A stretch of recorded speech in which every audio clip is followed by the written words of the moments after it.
Gold buyers, మీ కష్టాల్లో నమ్మకమైన మీ ఆత్మీయ నేస్తం.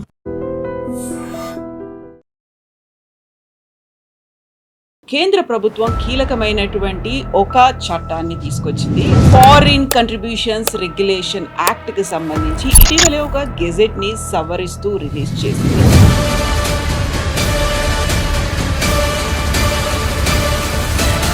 ఇప్పుడు సరికొత్తగా వచ్చినటువంటి అమెండ్మెంట్ యాక్ట్ ఏం చెప్తుంది సార్? యాక్చువల్లీ అమెండ్మెంట్ యాక్ట్ ఉంది, కానీ ఇప్పుడు రూల్స్ ఫ్రేమ్ చేశారు. ఇప్పుడు మన సిటిజన్షిప్ అమెండ్మెంట్ యాక్ట్ చూస్తుంటాం. అది యాక్ట్ వచ్చిన తర్వాత 5 సంవత్సరాల తర్వాత రూల్స్ వచ్చింది. యాక్చువల్లీ వీళ్ళు ఇప్పుడు ఈ కాంగ్రెస్ వాళ్ళు ఏడుస్తుంటారు ఈ అమెండ్మెంట్ ఎఫ్సిఆర్ అని, కానీ ఎఫ్సిఆర్ఏ ఫస్ట్ టైం తీసుకొచ్చింది 76లో. అప్పుడు ఎవరండి ప్రధానమంత్రి ఉన్నారు?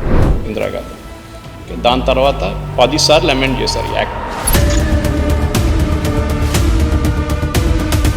మన్మోహన్ సింగ్ గవర్నమెంట్ ఏం చేశారంటే ఇందిరాగాంధీ తీసుకొచ్చిన ఆ 76లో తీసుకొచ్చిన చట్టాన్ని కంప్లీట్గా 2010లో రిపీల్ చేశారు, తీసేసి కొత్త చట్టం తీసుకొచ్చారు. బిగ్గెస్ట్ చేంజ్ ఇప్పుడు జూన్ 22 తీసుకొచ్చే అమెండ్మెంట్లో ఏంటి? NGOs must specify exact programmes which they want to do with foreign donation. మీరు డబ్బు తీసుకొచ్చారు. నమస్తే, నేను Kavitha. Welcome to I dream news and నిజాలు. కేంద్ర ప్రభుత్వం కీలకమైనటువంటి ఒక చట్టాన్ని తీసుకొచ్చింది. అది విదేశాల నుంచి వచ్చేటువంటి విరాళాలకి సంబంధించి ఫారిన్ కంట్రిబ్యూషన్స్ రెగ్యులేషన్ యాక్ట్కి సంబంధించి ఇటీవలే ఒక గెజెట్ని సవరిస్తూ రిలీజ్ చేసింది. అందులో పర్టికులర్గా ఇప్పటిదాకా ఎన్జిఓస్కి సంబంధించి తీసుకున్నటువంటి విరాళాలు కావచ్చు, ఇచ్చేటువంటి లెక్కలకి సంబంధించి ప్రాపర్గా క్లియర్గా అంతా పారదర్శకంగా ఉండాలి అనే దాంతోపాటుగా 2026 కంటే ముందు ఉన్న వాటన్నిటి మీద ఇప్పుడు విజిలెన్స్ అనేది ఉండబోతోందని అనౌన్స్ చేసింది కేంద్ర ప్రభుత్వం. యాక్చువల్గా ఇది మిస్యూజ్ అవుతుంది అని కేంద్ర ప్రభుత్వం ఎందుకు వాదిస్తూ వచ్చింది? ఇప్పటికీ ఆ సవరణ ఎందుకు చేయాల్సినటువంటి పరిస్థితులు వచ్చాయి? మనతో పాటుగా ఉన్నారు సీనియర్ జర్నలిస్ట్ సురేష్ కొచ్చతిల్ గారు. సార్ నమస్తే. సో విదేశీ విరాళాలు అనగానే ప్రతిసారి ఏదో ఒక కాంట్రవర్సీ అయ్యేది, దాన్ని మిస్యూజ్ చేస్తున్నారు అనేటువంటి భావన ఉండేది. దాంతో ఇక్కడ వీళ్ళు ఆస్తుల్ని పెంచుకుంటున్నారు అనేది తప్ప దేనికోసమైతే విరాళాలు వస్తున్నాయో దాన్ని యూజ్ చేయట్లేదు అనేది. ఇప్పుడు సరికొత్తగా వచ్చినటువంటి అమెండ్మెంట్ యాక్ట్ ఏం చెప్తోంది సార్? యాక్చువల్లీ అమెండ్మెంట్ యాక్ట్ ఉంది, కానీ ఇప్పుడు రూల్స్ ఫ్రేమ్ చేశారు. ఇప్పుడు మన సిటిజన్షిప్ అమెండ్మెంట్ యాక్ట్ చూస్తుంటాం. అది యాక్ట్ వచ్చిన తర్వాత 5 సంవత్సరాల తర్వాత రూల్స్ వచ్చిందన్నమాట. మీరు చట్టం తీసుకురావచ్చు, కానీ దానికి రూల్స్ లేకుంటే దాన్ని ఎట్లా ఇంప్లిమెంట్ చేస్తారు? రూల్స్ ఉండాలన్నమాట. సో రూల్స్ తీసుకొచ్చారు. దీనికన్నా ముందు కూడా రూల్స్ ఉండి ఈ రూల్స్ కొంచెం టైట్ చేశారు. యాక్చువల్లీ వీళ్ళు ఇప్పుడు ఈ కాంగ్రెస్ వాళ్ళు ఏడుస్తుంటారు ఈ అమెండ్మెంట్ ఎఫ్సిఆర్ అని, కానీ ఎఫ్సిఆర్ఏ ఫస్ట్ టైం తీసుకొచ్చింది 76లో. అప్పుడు ఎవరండి ప్రధానమంత్రి ఉన్నారు? ఇందిరాగాంధీ. దాని తర్వాత 10 సార్లు అమెండ్ చేశారు ఈ యాక్ట్. 10 సార్లు అమెండ్ చేశారు. సో మీరు ఆలోచించండి. సో వాట్ ఈస్ ఈ ఎన్జిఓస్ ప్రాబ్లం ఏంటి అని మనం అర్థం చేసుకుందాం. మీరు చెప్పినట్టు ఫారిన్ కాంట్రిబ్యూషన్ రెగ్యులేషన్ యాక్ట్లో ఈసారి చేసిన మార్పులు ఏంటి అది మనం తెలుసుకుందాం ఫస్ట్. ఎందుకు దీన్ని ఇంత స్ట్రిక్ట్ చేయాల్సి వచ్చింది? కారణాలు చాలా ఉన్నాయి దానికి. ఇది నేను చెప్పినట్టు 10th యాక్ట్ అమెండ్మెంట్ అన్నమాట. దీనికి 2011 నుంచి. దాంట్లో మన్మోహన్ సింగ్ గవర్నమెంట్ ఏం చేశారంటే ఇందిరాగాంధీ తీసుకొచ్చిన ఆ 76లో తీసుకొచ్చిన చట్టాన్ని కంప్లీట్గా 2010లో రిపీల్ చేశారు, తీసేసి కొత్త చట్టం తీసుకొచ్చారు. కొంచెం కూడా లీనియంట్ అయిపోయారు. ఇందిరాగాంధీ గారు పెట్టి కొంచెం స్ట్రిక్ట్ ఉండే, లీనియంట్ అయిపోయారు. మన అందరు తెలిసిందే, because Sonia Gandhi was head of the party at that time. ఆ టైంలో అండ్ ఆమె రాజీవ్ గాంధీ ఫౌండేషన్ కాకుండా మిగతా కొన్ని బాడీస్ కూడా ఆమె పొలిటికల్గా చాలా ఇన్ఫ్లుయెన్షియల్ ఉంది. ఇప్పుడు ఇది తీసుకొచ్చి చట్టాలు మనం ఒకసారి చూద్దాం. ఒకటి, దీంతో ఏంటి మార్పులు ఏం తీసుకొచ్చారు కొత్తగా ఈ గెజెట్లో పబ్లిష్ చేశారు. గెజెట్లో పబ్లిష్ చేసిన 22nd పబ్లిష్ చేశారు. ఫస్ట్ పాయింట్, ఈ ఎఫ్సిఆర్ఏ రిజిస్ట్రేషన్ ఇప్పుడు ఒక్కసారి మీరు తీసుకుని ఉంటే లైఫ్ లాంగ్ రిజిస్ట్రేషన్ ఉండే, ఇప్పుడు దాన్ని 5 సంవత్సరాలకి తగ్గించారు. Only 5 years. 5 years తర్వాత మీరు రిన్యూ చేసుకోవాలి. ఆ రిన్యూ చేసేటప్పుడు గవర్నమెంట్ క్యాన్ డిక్లైన్, సారీ మీకు ఇవ్వరు అని చెప్పొచ్చు. కారణాలు చాలా ఉంటాయి దానికి. ఏం చేశారు ఎఫ్సిఆర్ఏ అమెండ్మెంట్? ఈ చట్టం కింద ఏమైనా తీసుకొచ్చారు గవర్నమెంట్. ఒకటి, యాక్టివిటీ స్పెసిఫిక్. మీరు ఏం చేయబోతున్నారు? దీనికన్నా ముందు ఇది లేకుండే. మీరు డబ్బులు తెచ్చుకుంటారు, చర్చ్ కడతారు, దాని పక్కన పెద్ద బిషప్ సార్ ఒక పెద్ద ఇల్లు కట్టుకుంటాడు ఆయన పేరు మీద, 3 కార్లు కొనుక్కుంటాడు, మర్సిడీస్, BMW అంతా. మీరు కేరళలో చూడండి, వాళ్ళ బిషప్స్ ట్రావెల్ చేస్తున్న కార్లన్నీ nothing less than BMW or Mercedes. మాట్లాడితే దేవుడు పేదోళ్ళ గురించి మాట్లాడతారు, కానీ వాళ్ళు ట్రావెల్ చేసేది ఈ స్టైల్లో ట్రావెల్ చేస్తారు వాళ్ళు. Anyway, that is their problem. Next, geography specific. మీరు ఎక్కడ ఆపరేట్ చేయబోతారు? మీరు డబ్బులు కేరళలో తెచ్చుకొని మీరు నాగాలాండ్లో ఖర్చు పెడితే ఇట్స్ నాట్ అలౌడ్. మీరు స్పెసిఫై చేయాలి, yes we're in Kerala and in Nagaland. అప్పుడు మిమ్మల్ని ట్రాక్ చేయొచ్చు మీరు ఎక్కడికి వెళ్తున్నారని. ఇప్పుడు దాకా అది లేకుండా పర్పస్ స్పెసిఫిక్. మీరు యాక్టివిటీకి తీసుకొచ్చి ఏం పర్పస్ చేస్తున్నారు, దాని గురించి ఎందుకు వాడుతున్నారని, అది మనం కొంచెం డీటెయిల్గా చూద్దాం అన్నమాట. ఇప్పుడు ఎందుకు చేస్తున్నారు ఇది? భారతదేశంలో ఎస్పెషల్లీ నార్త్ ఈస్ట్లో చాలా మటుకు ఇల్లీగల్ యాక్టివిటీస్కి యూజ్ చేశారు. ఇది మనం తెలుసు. నార్త్ ఈస్ట్లో ఉన్న ఇన్సర్జెన్సీని మిజోనా ఉండొచ్చు, నాగాస్ ఉండొచ్చు, ఇప్పుడు మణిపూర్లో జరుగుతున్న కుకీస్, మీటీస్ నడిమిట్లో ఉండొచ్చు. ఇదంతా నడుస్తున్నది స్పెసిఫిక్ ఫండింగ్తో నడుస్తుంది. మీకు గుర్తుంటుంది, మణిపూర్ ఇష్యూ పైకి వచ్చినప్పుడు అందరికన్నా ఎక్కువ ప్రొటెస్ట్ చేసింది కేరళలో ఉన్న చర్చ్, కేరళలో ఉన్న ఫాదర్స్, కేరళలో ఉన్న కాంగ్రెస్ పొలిటీషియన్స్. ఎందుకు? న్యాచురల్లీ వాళ్ళకి ఒక లింక్ ఉంది. వీళ్ళందరిలో వీళ్ళొక పోర్షన్ అక్కడి నుంచి పనిచేస్తున్నారు మణిపూర్. ఈ Kuki tribe are basically Christians. వాళ్ళు మయన్మార్ నుంచి వచ్చారు, పాత బర్మా టైంలో. అప్పుడున్న మీతి రాజులు, వాళ్ళు ఇంఫాల్ చుట్టుపక్కన వాళ్ళ రాజ్యం ఉండేది. వాళ్ళు ఏం చేశారంటే, ఈ కుకీస్ వచ్చినప్పుడు అప్పుడు బార్డర్ లేకుండా ఎవరైనా రావచ్చు, ఇచ్చి గొడవ చేసినప్పుడు వాళ్ళు నడిమిట్లో నాగాస్ని తీసుకొచ్చి పెట్టారు. అది ఆ నాగా ట్రైబ్ మీకు తెలిసింది, వాళ్ళు ఎక్కువ మాట్లాడితే తలకోసిస్తారు వాళ్ళు, అంతే. ఇప్పుడు కూడా అదే జరిగింది. మొన్న గొడవ జరిగినప్పుడు నాగాస్ని కుకీస్ నడిమిట్లో గొడవ అండి, మీటీస్గా కాదు. ఎనీవే, ఈ ఫండింగ్ దీనికి వస్తుంది అనమాట. సో ఇప్పుడు మ్యాండేటరీ రిజిస్ట్రేషన్ చేశారు. అది NGO ఉండొచ్చు, ట్రస్ట్ ఉండొచ్చు, సెక్షన్ 8 కంపెనీస్ ఉంటాయి. సెక్షన్ 8 అంటే ఇట్స్ నాట్ ఫర్ ప్రాఫిట్. ఈ నాట్ ఫర్ ప్రాఫిట్లో ఏమైతుంది, for example Rajiv Gandhi foundation, ఇది not for profit section 8 company.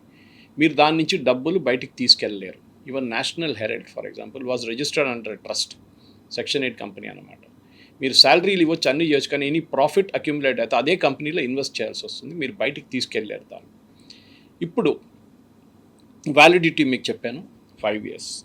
అది కాకుండా చాలా స్పెసిఫిక్గా స్ట్రింజెంట్గా టార్గెట్ ఓరియంటెడ్ గవర్నమెంట్ దాన్ని చెక్ చేయబోతున్నారు. మనం కేటగిరీ బై కేటగిరీ తీసుకుందాం కవిత గారు. ఫస్ట్ సోషల్ మీరు చేయొచ్చు, ఎడ్యుకేషనల్ చేయొచ్చు, religious you can do, economic and cultural. 5 categories, చాలా క్లియర్గా 5 categories. దీంట్లో మనం కీగా ఫంక్షనరీస్ ఎవరెవరు ఉన్నారు దాంట్లో మనం చెప్పాల్సింది. దీనికి దాని కింద ఇంకా కేటగిరీస్ ఉన్నాయి, సబ్ కేటగిరీ. నేను చెప్తాను, అది కూడా ఎక్స్ప్లెయిన్ చేస్తాను మీకు ఒకసారి.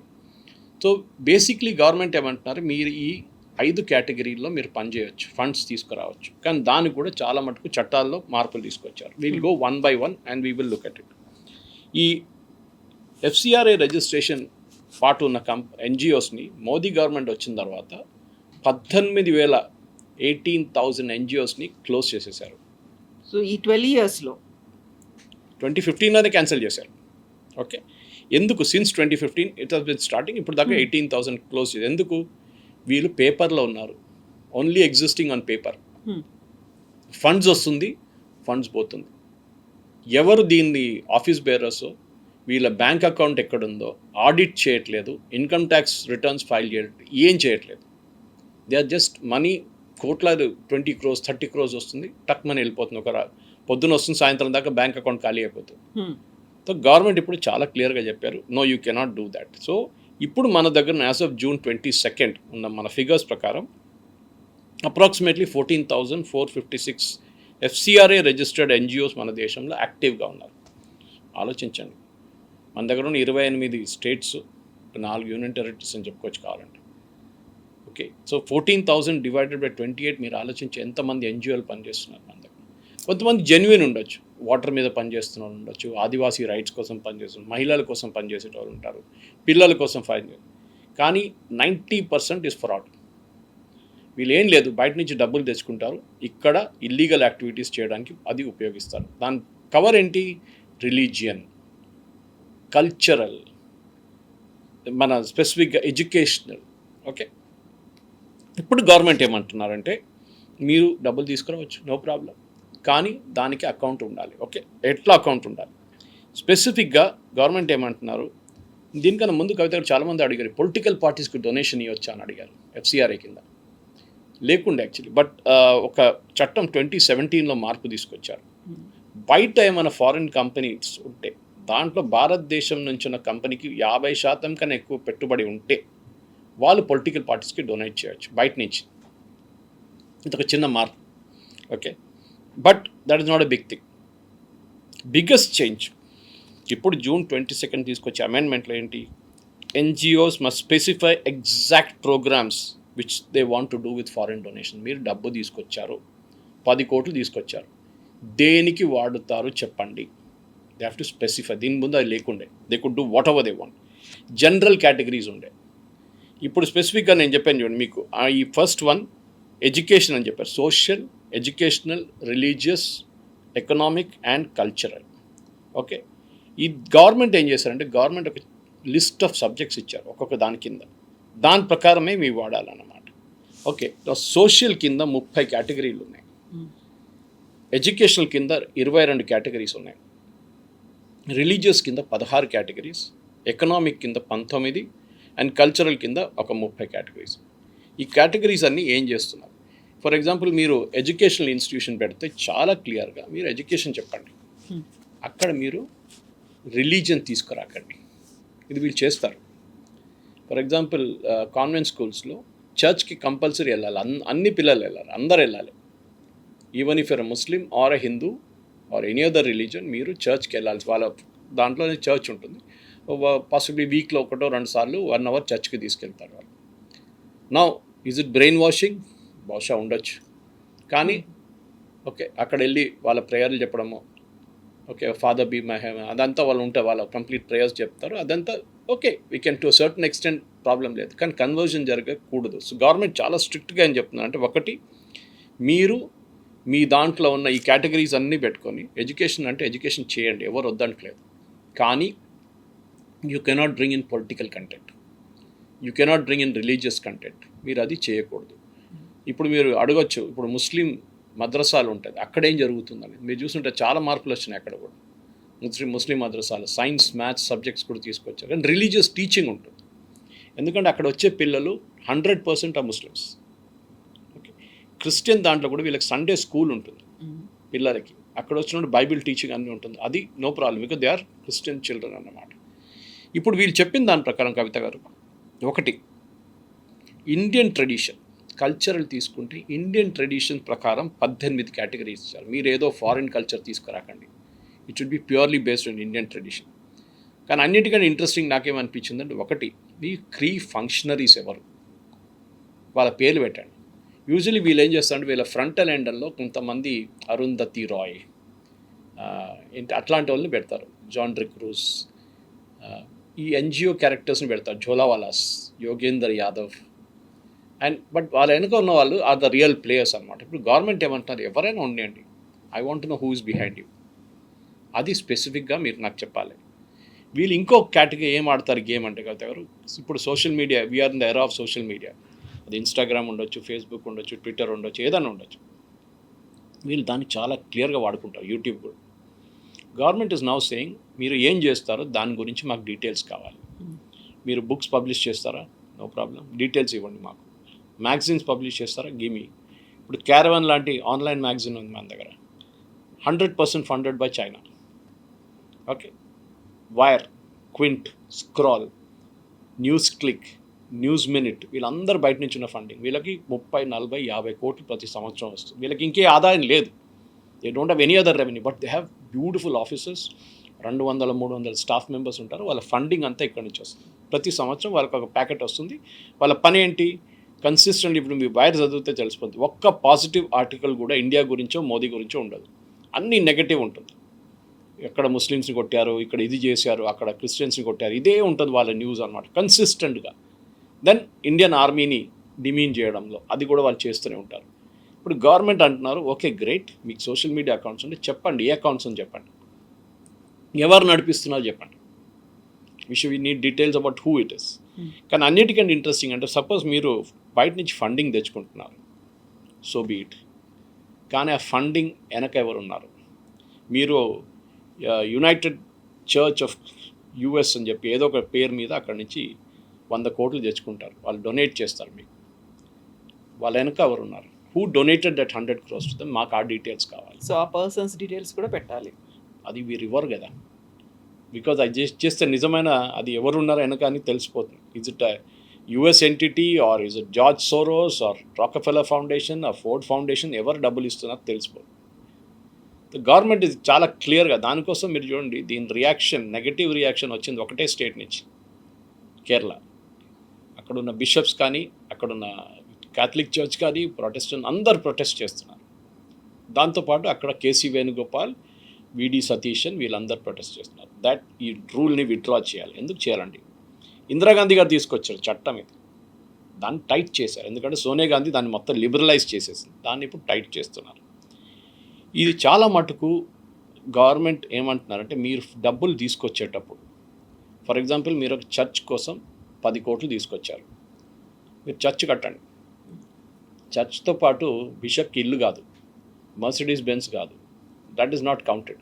ఇంకోటి, మీరు 10 కోట్లు చర్చ్ కోసం తీసుకొస్తే 50% ఖర్చు పెట్టిన తర్వాత నెక్స్ట్ ఇన్స్టాల్మెంట్ తీసుకోవాలి. 75% అని ఉంది. 50 to 75% you have to spend that money.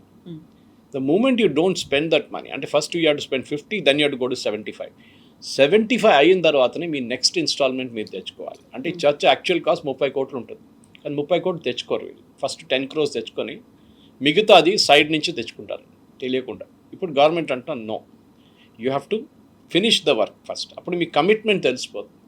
మీరు మీరు ఏం చెప్పారు దాన్ని చేస్తున్నారా లేదా, కట్టుబడి ఉన్నారా లేదా అనేది. ఎడ్యుకేషన్ తీసుకోండి ఒకసారి.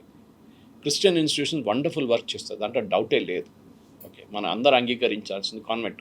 కానీ మీరు ఎందుకు తీసుకొచ్చారు? అక్కడ మీరు అసెంబ్లీ పెట్టారనుకోండి స్కూల్లో, no political content, no religious content is allowed. అది చాలా స్ట్రిక్ట్. దీనికన్నా ముందు ఉండే వాళ్ళు they use to slightly bring in religious content into it. Even చర్చ్లో ప్రేయర్స్ చెప్తున్నప్పుడు కూడా కేరళలో ఎలక్షన్ దగ్గరకు వచ్చినప్పుడు you should vote for this party అని ఓపెన్గా అనౌన్స్ చేస్తారు. పేరు చెప్పరు, కానీ ఇండికేషన్స్ ఇస్తారు. సెక్యులర్ పార్టీకి ఓట్ చేయండి, కమ్యూనల్ పార్టీస్ మన దేశంలో ఉన్నారు, సాఫ్రన్ పార్టీస్ ఉన్నారు, వాళ్ళకి ఓట్ వేయకూడదు అని చెప్పి ఓపెన్గా పిలిపిస్తారు. దాన్ని ఆ దుకాణం బంద్ చేసేసారనమాట. అది main. So this lot of stuff is there. మీకు ఇంకా ఎక్స్ప్లెయిన్ చేస్తుంటే వెళ్తాను. ఇక్కడ మీరు చెప్పినట్టుగా వెబ్సైట్స్లో కూడా వాళ్ళు ఇన్వెస్ట్మెంట్లు పెడుతున్నారో, లేకపోతే కంట్రిబ్యూషన్స్ అనేవి ఉన్నాయి అనుకున్నప్పుడు, ఎవరైతే విజిల్ బ్లోయర్స్ ఉన్నారో, ఎవరైతే వాయిస్ లెస్కి మేము వాయిస్ వినిపిస్తున్నామో, ఎవరైతే మైనారిటీలో ఆపరేషన్ అవుతోంది వాళ్ళని మేము హైలైట్ చేసి చూపిస్తున్నామో, వాళ్ళ మీద మీరు టార్గెట్ చేశారు అనేటువంటి మాట. న్యూస్ క్లిక్ ప్రబీర్ పుర్కాయిస్తా ఆయన అరెస్ట్ చేశారు. ఇవన్నీ చేసింది టార్గెట్ చేస్తున్నారు, మీరు కావాలనే చేస్తున్నటువంటి ప్రయత్నం. అందులో వీళ్ళ నోరు నొక్కడానికే ఇలాంటి సరికొత్త అపాయింట్మెంట్లు, దాంట్లో మళ్ళీ ఇంకొక చట్టము గెజెట్ రూపంలో తీసుకొచ్చింది అని. ప్రబీర్ స్టోరీ నేను కూడా చెప్తాను మీకు. ఆయనకు ఫండింగ్ రాలేదా అని కూడా డినై చేయట్లేదు. చైనా నుంచి వచ్చింది ఫండింగ్. కొంతమంది 30 కోట్లు అంటున్నారు, ఆయన 60 కోట్లు అంటున్నారు, కొంతమంది 100 కోట్లు అంటున్నారు, 200 కోట్లు. అక్కడి నుంచి పంపించింది was a Sri Lankan guy settled in the US. ఇంత ప్రేమ ఏంటి కవిత గారు, దట్ చైనాలో ఉన్న ఒక Sri Lankan was a US citizen. ప్రబీర్కే ఈ డబ్బులు పంపించాలని ఏముంది? ప్రబీర్ ఏం చేశాడు ఆ డబ్బులతోని? ఆయన మొత్తం వాడుకోలేదు. He and News Minute Dhanya Rajendran and ఇంకా 5 కూర్చొని ఒక బోర్డు క్రియేట్ చేశారు.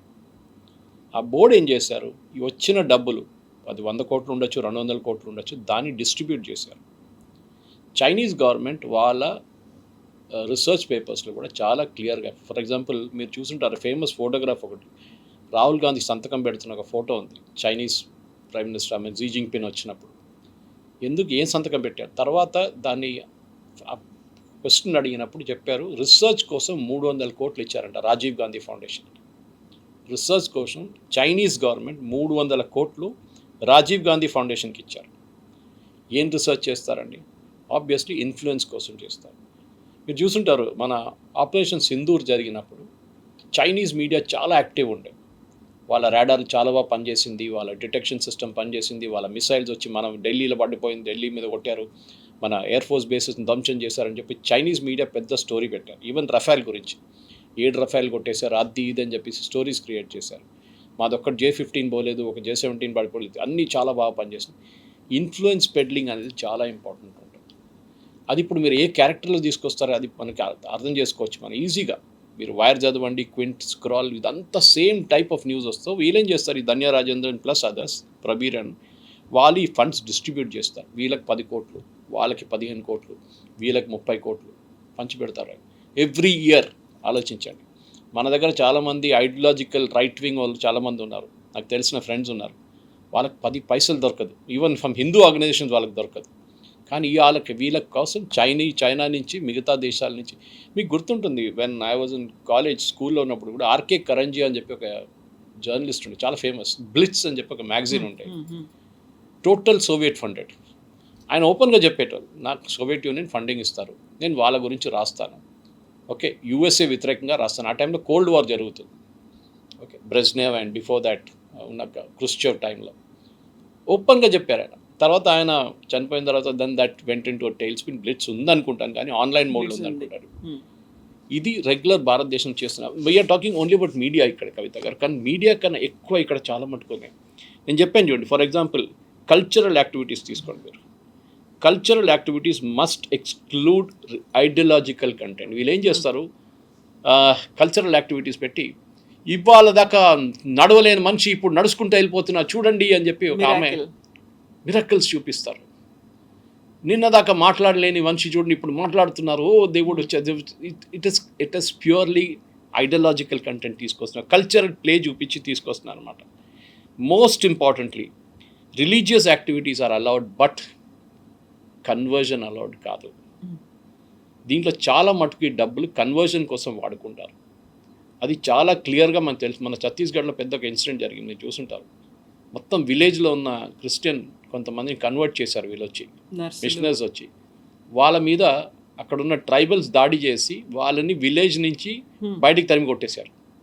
దెన్ డిస్ట్రిక్ట్ అడ్మినిస్ట్రేషన్ అంతా వచ్చి కూర్చొని మాట్లాడిన తర్వాత వీళ్ళేమన్నారు, ట్రైబల్ లీడర్స్ అన్నారు, వీళ్ళకు 1 నెల పాటు టైం ఇస్తున్నాం, నెల లోపల గర్వాప్సి అయిపోవాలి, మా ట్రైబల్ కల్చర్ని వీళ్ళు డిస్టర్బ్ చేస్తున్నారు. ఇన్ఫాక్ట్ జార్ఖండ్ హైకోర్టు ఒక చాలా ఇంపార్టెంట్ జడ్జ్మెంట్ ఇచ్చారు, ఇప్పుడు కాదు ఒక 6-8 నెలల ముందు. సేయింగ్ జార్ఖండ్లో ఉన్న ట్రైబల్ అమ్మాయిల్ని బంగ్లాదేశ్ నుంచి వస్తున్న ముస్లిమ్స్ వచ్చి పెళ్లి చేసుకుంటున్నారు. And the ask for an investigation. వాళ్ళకి దగ్గర 70-80 కేసులు వచ్చినాయి. ఎందుకంటే ట్రైబల్ అమ్మాయిల్ని పెళ్లి చేసుకున్నప్పుడు వీళ్ళు ట్రైబ్ మార్చట్లేదు, వీళ్ళు రిటైన్ చేసుకుంటున్నారు. ఎందుకు వస్తున్నారు, బంగ్లాదేశ్ నుంచి వచ్చిన ముస్లిం హిందూ ట్రైబల్ అమ్మాయిల్ని ఎందుకు పెళ్లి చేసుకుంటున్నారు జార్ఖండ్ హైకోర్టు అడిగారు. కానీ అక్కడున్న గవర్నమెంట్, జేఎంఎం గవర్నమెంట్ దాని గురించి ఏం చేయలేదు. డీజీ జార్ఖండ్ అండ్ చీఫ్ సెక్రటరీకి నోటీస్ ఇచ్చినారు వాళ్ళకి. ఆ కేసు ఇప్పుడు ఏమైందో తెలియదు అక్కడ. ఇట్లాంటి ప్రతి చోట జరుగుతుంది, ఎస్పెషలీ ట్రైబల్ ఏరియాస్లో దీని కన్వర్షన్ పెద్ద మాఫియా ఉంది. అయితే ఇక్కడని మీరు చెప్తున్నప్పుడే నేను ఐ వాజ్ సెర్చింగ్ ఇంకొక ఆర్టికల్ చూస్తూ ఉంటే, ఆర్టికల్ 25 ప్రకారం ఒక మత స్వేచ్ఛ అనేది ఉంది, రిలీజియస్ ఎక్కడైనా మారొచ్చు ఏంటి అనేది. ప్రాపర్గా కన్వర్జన్కి సంబంధించి ఒక నిర్వచనం అనేది భారతదేశ రాజ్యాంగమే ఇవ్వలేకపోయింది. అలాంటప్పుడు సరికొత్తగా తీసుకొచ్చి ఇలాంటి చేయాల్సినటువంటి పనే ఉంది. అందులో కూడా ఇప్పుడు ట్రైబల్ అన్నారు, ట్రైబల్కి సంబంధించి వాళ్ళ మహిళలు, ఆరోగ్యం, విద్య, వీటన్నిటి కోసం కృషి చేస్తున్నటువంటి ఎన్జిఓస్ మీదే ఎందుకని ఫోకస్ పెట్టారు? ప్రభుత్వం అక్కడి దాకా రీచ్ అవ్వలేదు, పోనీ ఎన్జిఓస్ రీచ్ అవుతున్నాయి, వాళ్ళ కోసం పనిచేస్తున్నాయి, వాళ్ళ వెల్ఫేర్ కోసం చేస్తున్నాడు, వాళ్ళని ఎందుకు సప్రెస్ చేయాలని చూస్తున్నారు? నక్సలిజం చూసుంటారు మీరు, నక్సలిజం కొన్ని వినుంటారు, సుక్మా, బీజాపూర్, గడ్చిరోలి, ఓకే, ఇక్కడ అంతా మ్యాక్సిమం ఎన్జిఓలు పనిచేస్తుంటాయి. అమిత్ షా గారు హోమ్ మినిస్ట్రీ దీని మీద క్రాక్ డౌన్ చేశారు కంప్లీట్గా. ఈ నక్సలైట్స్కి వచ్చే డబ్బులు వీళ్ళు రూట్ చేస్తున్న ఎన్జిఓస్ త్రూ. మీరు చెప్పిన మాటకి సోషల్ అని చెప్తారు, ఎడ్యుకేషన్, మేము స్కూల్ పెట్టబోతున్నాం. గచ్చిరోలిలో ఎన్ని వచ్చినాయి, అక్కడ ఒక కపుల్, డాక్టర్ వాలంటరీ కపుల్ ఒకరు ఉన్నారు, వాళ్ళకి పద్మశ్రీ ఏదో వచ్చింది recently. They did great work. వీళ్ళేం చేయరు, వీళ్ళు డబ్బులు సంపాదించిన ఉంటారు. మీరు అరుంధతి రాయ్కి ఏముంది ఉద్యోగం అని అడగండి, ఏం లేదు ఆమెకి, షీ డస్ నథింగ్, బట్ కోట్లు ఆస్తుంది ఆమెకి. ఎందుకు? ఇదన్నీ బయట నుంచి వస్తుంది. మీకు ఫారిన్ హాలిడేస్ వస్తుంది, మీరు బయటికి వెళ్తారు, అక్కడ సెమినార్స్ అటెండ్ చేస్తారు, వస్తారు. మీరు చెప్పిన మాట కరెక్ట్. మనకి constitution you are free to practise your religion అన్నారు. బట్ సుప్రీంకోర్టు జడ్జ్మెంట్ ఉంది, 1 కాదు 2, 3 జడ్జ్మెంట్స్ ఉన్నాయి. But it doesn't give your licence to convert people. మీరు ప్రొపగేట్ చేసుకోవచ్చు, ప్రాపగేట్ ఇస్ ద వర్డ్, కానీ కన్వర్షన్ ఇస్ నాట్ అలౌడ్. ఏది by force, inducement or otherwise. చాలా clear supreme court జడ్జ్మెంట్లో. సో అన్నిటికీ చట్టాలు ఉన్నాయి మన దగ్గర, బట్ ఎవ్రీ చట్టానికి ఒక రెస్ట్రిక్షన్ ఉంటుంది. ఇంగ్లీష్లో అంటారు your freedom ends where my nose begins. Okay, article 14 చూస్తారు మీరు. That doesn't give you absolute right. అన్నిటికీ ఒక ఫెన్సింగ్ ఉంటుంది, ఒక గార్డ్ రైల్ ఉంటుంది అన్నమాట. దాన్ని పాటించాలి. మన దగ్గర కన్వర్షన్స్ ఎందుకు జరుగుతుంది? One can understand conversions in Kerala. అది ఎప్పుడు 16th, 17th century, 18th century Saint Thomas వచ్చినప్పుడు మా ఊరు నుంచి 16 కిలోమీటర్ దూరంలో ఉన్న క్రాంగనూర్, నౌ ఇట్స్ కాల్డ్ కొడంగల్లూరు. అప్పుడు చాలా పెద్ద పోర్ట్ ఉండే. ఒక సునామీ వచ్చినప్పుడు 100-150 years ago ఆ పోర్ట్ మొత్తం పోయింది. లాస్ట్ టైం ఈ సునామీ వచ్చినప్పుడు మళ్ళీ బోట్స్ అని పైకి వచ్చింది. That place was the place juice వచ్చి అక్కడే ల్యాండ్ అయ్యారు. ఫస్ట్ సినగాగ్ అక్కడ ఉంది ఒకటి. ఇప్పుడు అది అఫ్కోర్స్ అవుట్ ఆఫ్ దిస్ కొచ్చిలో పెద్ద సినగాగ్ ఉంది. అక్కడ ఫస్ట్ ఇస్లాంలో మెక్కా మదీనా బయట సౌత్ ఈస్ట్ ఏషియాలో ఫస్ట్ మాస్క్ అక్కడ ఉంది, చేరన్ జుమా మస్జిద్. జరిగిన కన్వర్షన్స్ అది కాదు, మన దగ్గర ఇప్పుడు జరుగుతున్న కన్వర్షన్స్ అది కాదు. ఇన్ఫ్యాక్ట్ కేరళలో స్ట్రాటజిక్లీ వీళ్ళు ఏం చేశారంటే ఎర్లియస్ట్ కన్వర్ట్స్ అంతా నంబూదిరీస్, ప్రీస్ట్లీ క్లాన్ని కన్వర్ట్ చేశారు. ఈ మిషనరీస్, బిషప్ జస్మెంట్ టూటు మంచి చాలా పెద్ద ఒక స్టేట్మెంట్ ఇచ్చారు ఒకసారి. It's very quoted very often. When the missionaries came they had the Bible and we had the land. వాళ్ళ దగ్గర బైబిల్ ఉండే, మా దగ్గర భూమి ఉండే. వాళ్ళు కన్ను మూసుకొని ప్రార్థించమన్నారు. చూస్తే మా దగ్గర బైబిల్ ఉంది, వాళ్ళ దగ్గర మా ల్యాండ్ పోయింది. ఇది జరిగింది. This is bishop Desmond Tutu of South Africa, one of the most legendary figures. ఇదే జరుగుతుంది, అది జరిగింది అదే. సో గవర్నమెంట్ ఏమంటున్నారు, ఇది చేయండి. ఇన్ఫాక్ట్ దీంట్లో సత్సంగ్స్ యాడ్ చేశారు. హిందూ అన్డివైడెడ్ ఫ్యామిలీ కూడా ఉంది. ఇది క్రిస్టియన్స్ ఒకరికే కాదు. ఇది the misnomer is KC Venugopal, VD Satheesan, వీళ్ళందరూ ప్రొటెస్ట్ చేస్తున్నారు. మీరు అఖిలేష్ యాదవ్ ప్రొటెస్ట్ చేయట్లేదే, మాయావతి ప్రొటెస్ట్ చేయట్లేదే, ఈవెన్ ఫరూక్ అబ్దుల్లా ప్రొటెస్ట్ చేయట్లేదే, ఒమర్ అబ్దుల్లా ప్రొటెస్ట్ చేయట్లేదే. ఎందుకు? బికాస్ వీళ్ళ ఎఫెక్ట్ చేస్తున్న కేటగిరీ అక్కడ ఉన్నారు, వీళ్ళ ఫండింగ్ అక్కడి నుంచి వస్తుంది. వన్ ఇంట్రెస్టింగ్ థింగ్ కవిత గారు, మోస్ట్ ఇంపార్టెంట్ ఇస్ వీళ్ళు ఏం చేస్తారంటే ఒక ఎన్జిఓ సెటప్ చేస్తారు. మీకు అన్నిటికంటే ప్రాఫిటబుల్ బిజినెస్ అది. మీరేమంటారు, రూరల్ ఏరియాస్లో నేను పావర్టీ ఎరాడికేట్ చేయడానికి మన ఆదిలాబాద్ వైపు నేను ట్రైబల్ ఏరియా అది అక్కడ చేయబోతున్నాను యాక్టివిటీ. పిల్లలకి స్కూలు, తాగే నీళ్ళు అన్నీ వాటెవర్. నల్గొండ మన వైపు ఇక ప్రాబ్లం ఉంది, వాటర్ ప్రాబ్లం ఉంది, ఫ్లోరోసిస్. ఓకే, సో అక్కడ చేయబోతున్నాను. మీరు 5 స్టార్ట్ చేస్తారు, ఫండ్స్ తెచ్చుకుంటారు, బాగా తెచ్చుకుంటారు, పెద్ద పెద్ద బిల్డింగ్లు కట్టుకుంటారు. అది మీ పేరు మీద ఉంటుంది. అది ఒక 5 బిల్డింగ్లు ఉంటే 4 ట్రస్ట్ పేరు మీద ఉంటుంది, ఎన్జిఓ పేరు మీద, 5వదేమో మీ పేరు మీద పెట్టుకుంటారు. ఒక 5 సంవత్సరాల తర్వాత మీరు అది క్లోజ్ చేస్తారు. గవర్నమెంట్కి ఒక లెటర్ రాస్తారు, వీఆర్ క్లోజింగ్ దిస్ ఎన్జిఓ, మా ఆబ్జెక్టివ్ అంతా మీట్ అయిపోయింది, ఇప్పుడు మేము క్లోజ్ చేస్తున్నాం. ఆ బిల్డింగ్లు ఏమైందండి? గవర్నమెంట్ ఆ బిల్డింగ్ అంతా మీ పేరు మీద చేసుకుంటారు, లేకుంటే అమ్మేసుకుంటారు. ఆ బిల్డింగ్ అయిపోయింది కదా ప్రాజెక్ట్. ఆ డబ్బులంతా మీరు పాకెట్లో వేసుకుంటారు. గవర్నమెంట్ ఏమంటున్నారు ఇప్పుడు, you shut down the NGO, ఆ అసెట్స్ని చూడండి, అది గవర్నమెంట్కి వెళ్తుంది. గవర్నమెంట్ డిసైడ్ చేస్తారు మళ్ళీ ఆ అసెట్స్ని ఏం చేయాలని చెప్పి. మళ్ళీ ఏదైనా లెప్రా ఫౌండేషనో లేకుంటే ఏదైనా నాంది ఫౌండేషన్ మన దగ్గర ఉంది, అట్లాంటి ఫౌండేషన్కి ఇచ్చేస్తారు కావాలంటే. అక్కడ వచ్చింది పెద్ద ప్రాబ్లం. ఈ కేరళలో ఉన్న ఈ సతీశన్ కానీ వేణుగోపాల్ కానీ అక్కడ ఉన్న బిషప్ ప్రొటెస్ట్ చేసిన ఈ సెక్షన్ గురించి. ఒకటే ఓవర్ సైట్, చాలా స్ట్రిక్ట్ ఆడిట్. మీరు ఇన్కమ్ ట్యాక్స్ రిటర్న్ ఫైల్ చేయాలి. మీరు రిటర్న్ ఫైల్ చేయలేదా, అప్పుడు మీ మీద చర్యలు ఉంటుంది. మీరు ఇదేం తీసుకొచ్చారు దానికి చెప్పండి. ఒక సిమెంట్ ఒక చర్చ్ కట్టడానికి 50 కోట్లు అని చెప్తే యాక్చువల్ కాస్ట్ 20 కోట్లే ఉంటుంది. ఆ మిగతా 30 కోట్లు ఎక్కడ పోయింది ఎవరికి తెలియదు. ఎందుకంటే కన్వర్షన్ యాక్టివిటీస్కి వాడుకుంటారు, అండర్ ద రాడార్ అంటారు దాన్ని. సో గవర్నమెంట్ అంటున్నారు, మీరు మీ ఎన్జిఓ షట్ డౌన్ చేస్తే చేయండి, నో ప్రాబ్లం, బట్ అసెట్ మాకు వచ్చేస్తుంది. అది వీళ్ళు అబ్జెక్ట్ చేస్తున్నారు అన్నమాట. సో దాని తర్వాత మీరు చూసుంటారు, చాలా మటుకు ఈ కేటగిరీస్ మీద కూడా ప్రాబ్లం ఉంది.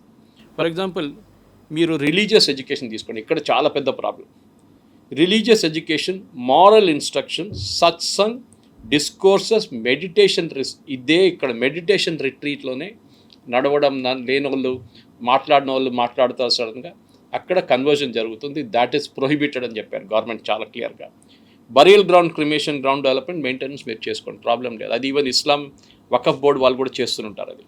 ఓకే, సో డబ్బులు మీరు బయట నుంచి తెచ్చుకుంటే దేనికి తెచ్చుకున్నారో దానికే వాడండి, మిగతా దానికి మీరు వాడలేరు. ఇదే వీళ్ళది ప్రాబ్లం అన్నారు. దానికోసమే the same problem KC Venugopal వీళ్ళందరూ చెప్తున్నారు అన్నమాట.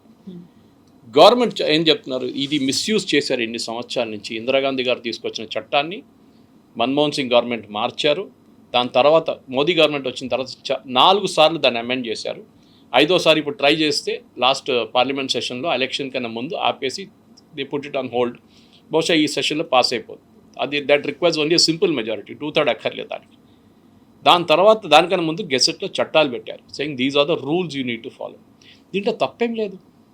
It's so clear, it's in black and white absolutely. మీరు కూడా చెప్పాలి, ఎవరు తీసుకొస్తున్న వాళ్ళు చెప్పాలి, yes this is very good move, దేనికి తీసుకొస్తున్న డబ్బు దానికే వాడాలని చెప్పి చాలా క్లియర్గా చెప్తారు. ఇంకోటి, మీరు చట్టాలన్నీ పాటించకపోతే మీరు తెచ్చుకున్న డబ్బులది 30% మీకు ఫైన్గా కొడతారు, గవర్నమెంట్ ఫైన్ చేస్తారు మిమ్మల్ని.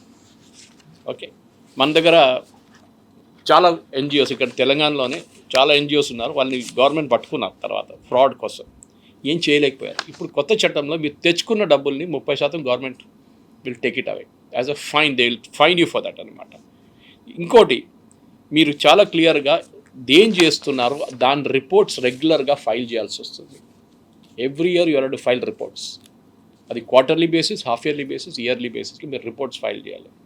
ఇప్పుడు ఏంటంటే, ఇప్పుడు ఒక 10 మంది కలిసి ఒక బోర్డు పెడతారు, నెక్స్ట్ ఇయర్ ఈ బోర్డు మారిపోతుంది, కొత్త వాళ్ళు వస్తారు. వీళ్ళ దగ్గర అడిగితే అంటే వాళ్ళ దగ్గర అడగమంటారు, వాళ్ళ దగ్గర అడిగితే వాళ్ళకన్నా ముందున్న వాళ్ళు అడగమంటారు. నా government is saying sorry, transparency లేదు. Transparent, we have to be very clear, మీరు ఎందుకు తీసుకొచ్చారు డబ్బులు. వీళ్ళది ఎప్పుడు ఏంటంటే ఎడ్యుకేషన్, వీళ్ళ అన్నిటికంటే పెద్దది education. Next is religion. Economic కూడా వాడుకుంటారు మీరు చెప్పినట్లనే. మేము వాళ్ళ హెల్త్ పారామీటర్స్ ఇంప్రూవ్ చేయబోతున్నాం. ఓకే, అక్కడ సికిల్ ప్రాబ్లం ఉంది, we will take care of it. పోలియోది ఇష్యూస్ ఉన్నాయి, గుడ్, మంచి చేయండి, ఎవరు వద్దంటే. ఈ హాస్పిటల్స్లో కూడా ఎకనామిక్ దాంట్లో హాస్పిటల్స్ ఉంటుంది వీళ్ళ దగ్గర, పెద్ద పెద్ద హాస్పిటల్స్ నడిపిస్తారు, క్రిస్టియన్ ఇన్స్టిట్యూషన్స్, ఈవెన్ ఇస్లామిక్ కూడా చేయండి. కానీ మీరు చేసిన దానికి, మీరు తీసుకొచ్చిన డబ్బులకి ఒక లాజిక్ ఉండాలి. ఆ లాజిక్ లేకుండా మీరు ఎట్లా కావాలంటే అట్లా ఖర్చు పెట్టుకుంటే సారీ, ఇది అన్నిటికంటే పెద్ద బిజినెస్ కవిత గారు. నేను చూసాను చాలామంది ఏం చేయకుండా లగ్జూరియస్ లైఫ్ లీడ్ చేస్తున్నారు. ఏదో ఎన్జిఓ అంటారు, పొద్దున్న లేవగానే కార్లో వెళ్తారు, ఎక్కడో తిరిగి వస్తారు, మళ్ళీ వెళ్ళి వచ్చిన తర్వాత రిలాక్స్ చేస్తారు. నేను ఎప్పుడు అనుకుంటాను, మనం పరిగెత్తున్న పొద్దునుంచి సాయంత్రం దాకా కష్టపడి పని చేస్తున్నాం, ఇవి చూడండి ఇట్లా ఉంటే సంవత్సరానికి 30-40 కోట్లు బయట నుంచి వస్తుంది. ఎవరు పంపిస్తున్నారు డబ్బులు? What is the objective? మీతో అంత ప్రేమ లేదు వాళ్ళకి, just sending you because of that. దానికోసం మార్కో రూబియో వచ్చినప్పుడు ఈసారి మనం చూసాం, హీ వెంట్ టు కోల్కతా వెళ్ళారు. చాలా పెద్ద కాంట్రవర్సీ, ఎందుకంటే మిషనరీస్ ఆఫ్ చారిటీ, వాళ్ళ మీద చాలా ఆరోపణలు ఉన్నాయి, సేయింగ్ దట్ పిల్లల్ని కన్వర్ట్ చేస్తారు, ఈవెన్ మదర్ టెరీసా చేసినప్పుడు చనిపోయే ముందు వాళ్ళని క్రిస్టియన్స్గా చేస్తున్నారని చెప్పి చాలా అలిగేషన్స్. మనం చేయలేదు, బయట నుంచి రాసిన పుస్తకాలు, or former associates, missionaries of చారిటీలు ఉన్న వాళ్ళే పుస్తకం రాశారు దీని గురించి. ఎనీవే, అది సపరేట్ థింగ్, ఆ డిబేట్లో వెళ్ళట్లేదు మనం. ఆమె మంచి పని కూడా చేస్తుంటుంది.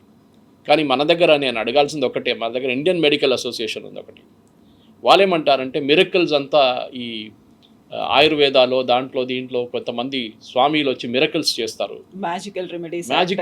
There is a section under that, magic remedies act ఉంది, ఒక యాక్ట్ కూడా ఉంది. అట్లన్నప్పుడు మదర్ టెరీసా టచ్ చేయగానే ఎవరికో లెప్రసీ పోయిందంట. That is one of the conditions he got as a saint. Medical ఎట్లా ప్రూవ్ చేస్తారండి? అక్కడ ఐఎంఏ రాదు, అక్కడ ఐఎంఏకి రోలే లేదు, ఐఎంఏ అడగరు కూడా. కానీ ఏదో బాబా రామ్దేవ్ చెప్పగానే దాని మీద ఎంటబడతారు వీళ్ళందరూ కలిసి. ఎనీవే, దిస్ ఇస్ చాలా మంచి చట్టం ఇది ఇంప్లిమెంట్ చేయాల్సింది గవర్నమెంట్. మార్పులు తీసుకురావచ్చు, సొసైటీలో ఎప్పుడు నథింగ్ ఇస్ పర్ఫెక్ట్. కానీ ఇక్కడ మీరు ఇప్పుడు దాకా ఫ్రీ రైడ్ ఉండే, మీకు ఇప్పటి నుంచి కంట్రోల్ రైడ్ ఉండబోతుంది. గవర్నమెంట్ ఓవర్ సైట్ ఉంటుంది. మీరు ఎంత డబ్బులు తీసుకొచ్చారో దాన్ని ఖర్చు పెట్టిన దానికి అన్నిటికీ మీరు ప్రూవ్ చేయాల్సి వస్తుంది. ఏదో ఫేక్ బిల్స్ ప్రొడ్యూస్ చేయడం కాదు, ఆడిట్ ఉంటుంది, రిటర్న్స్ ఫైల్ చేయాల్సి వస్తుంది. అది కాకుండా మీకు సెక్షన్స్ పెట్టారు, కేటగిరీస్ పెట్టారు, ఆ కేటగిరీస్లోనే ఆపరేట్ చేయాలి. ఇది కేవలం మన దగ్గరే ఉందా, అదర్ కంట్రీస్లో కూడా ఇలాంటివి ఉన్నాయా? కన్వర్షన్స్ మోస్ట్లీ మన దగ్గరే జరిగింది చాలా మటుకు. ఇస్లామిక్ కన్వర్షన్ దానికన్నా ముందు వచ్చింది, మనకు తెలిసిందే. ఓకే, మన దగ్గర నార్త్ ఇండియాలో చాలా మటుకు ఇస్లామిక్ కన్వర్షన్ జరిగింది. టిప్పు సుల్తాన్ హైదర్ అలీ కేరళ వైపు నుంచి, మలబార్ నుంచి వెళ్తున్నాం, అక్కడ కన్వర్షన్స్ జరిగింది. దానికోసం మీరు కన్వర్షన్స్ ఇప్పుడు చూస్తున్న కన్వర్షన్స్ టాప్ డౌన్ కన్వర్షన్ బదులు బాటమ్ అప్ కన్వర్షన్ నడుస్తుంది. వాచ్మెన్ వాళ్ళు మెయిడ్స్ని కన్వర్ట్ చేస్తున్నారు. They are not able to do top down conversions. Islamic కంట్రీస్లో ఇది నడుస్తుంది రెగ్యులర్గా. మీరు అడిగిన క్వశ్చన్కి ఫర్ ఎగ్జాంపుల్ లెబనాన్ ఎప్పుడు చెప్తుంటాను నేను. Lebanon was a Christian country, Islamic అయిపోయింది. Egypt was never Islamic country, Islamic అయిపోయింది. సో ఎక్కడెక్కడ దీని ప్రాబ్లమ్స్ ఉందో, ఈ మిషనరీస్తో ప్రాబ్లం ఉందో అక్కడే చట్టాలు తీసుకొచ్చారు, లేదని కాదు.